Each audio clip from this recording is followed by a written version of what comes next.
анама алғыс. Жанарымды жайнатқан өлкедегі елде еңсесі түзу жан болар ма едім. Құда талды бесігін тербеткенде түн ұйқысыз тартып едім.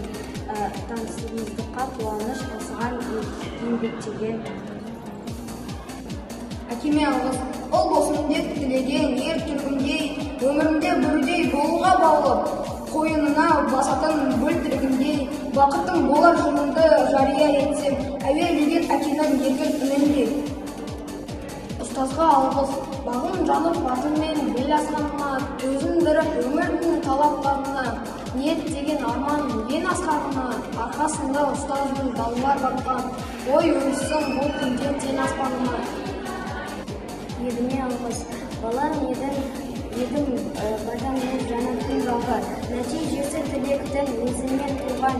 Мына ұлтын ақын болып жаратылғаны, бұл жеткізіп еліме тарту етемін. Биіктікті қарынынан қанатындағы.